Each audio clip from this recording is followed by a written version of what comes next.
Hello viewers, তো আজকে আমি আপনাদের পুঁইয়ের শাকের চচ্চড়ি করে দেখাবো। এখানে আমি পুঁইয়ের শাক নিয়ে নিয়েছি, এটাকে ভালো করে ফ্রেশ করে আমি ধুয়ে নিয়েছি এবং কেটেও নিয়েছি।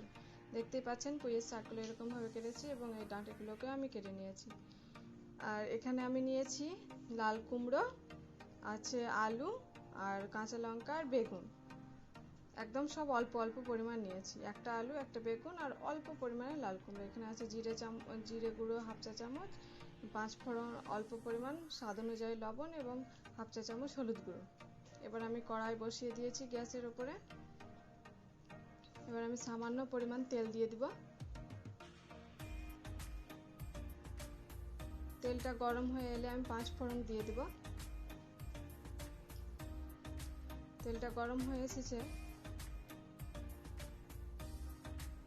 এবার 5 ফোড়নটা দিয়ে দিলাম।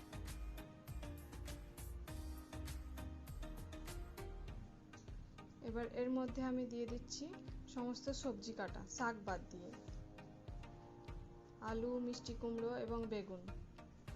ভালো করে খুন্তির সাহায্যে আমি ঢেকে ঢেকে এগুলোকে নাড়তে থাকবো, একবার করে ঢাকনা তুলে তুলে।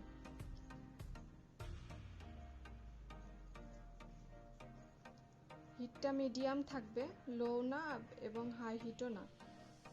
এরকম ভাবে আস্তে আস্তে আমি নাড়তে থাকবো।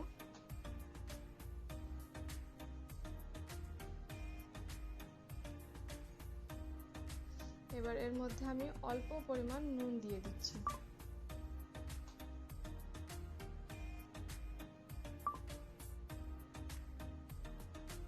আবার আমি নেড়ে দিচ্ছি।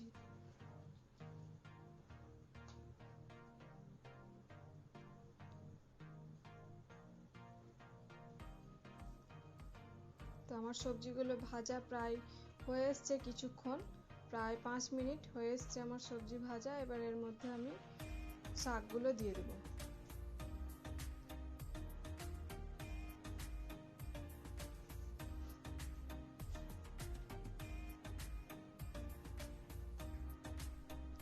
তার আগে আমি সামান্য পরিমাণ জিরে গুঁড়ো যেটা রেখেছিলাম ওটা দিয়ে দিচ্ছি, হাফ চা চামচ।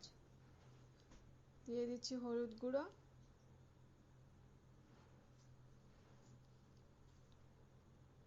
আর একবার ভালো করে নাড়িয়ে নেব। এবার আমি শাকগুলোকে দিয়ে দেব।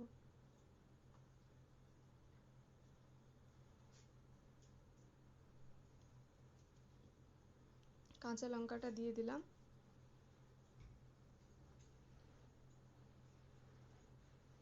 সমস্ত শাক আমি আস্তে আস্তে দিয়ে দিচ্ছি। এখন আমি কোনো এখানে জল ব্যবহার করব না।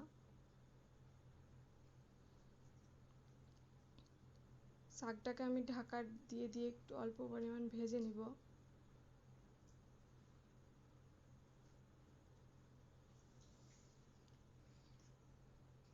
এরকম ভাবে আস্তে আস্তে করে ভেজে নিব।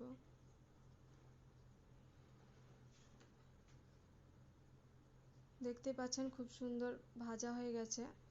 এবার এর মধ্যে আমি জল ব্যবহার করব, সামান্য পরিমাণ জল দিব, একদম অল্প পরিমাণ, যাতে সবজিগুলো ভালোভাবে সেদ্ধ হয়ে যায় এবং শাকটাও ভালোভাবে সেদ্ধ হয়ে যায়। দেখতেই পাচ্ছেন খুব সুন্দর একটা কালার এসছে। আমার সবজিগুলো সেদ্ধ হয়ে গেছে, শাকটা পুরোপুরি রান্না কমপ্লিট। এটাকে আমি পুরোপুরি মিডিয়াম হিটে রান্না করেছি। আমি একটা আলু চিপে দেখালাম, হয়ে গেছে। তো আমার পুরোপুরি রান্না কমপ্লিট। শাকের চচ্চড়ি, পুঁইয়ের শাকের চচ্চড়ি আপনারা বাড়িতে অবশ্যই এরকমভাবে ট্রাই করবেন এবং আমার চ্যানেলটিকে লাইক, শেয়ার, সাবস্ক্রাইব করে দেবেন এবং অবশ্যই আমার সঙ্গে থাকবেন।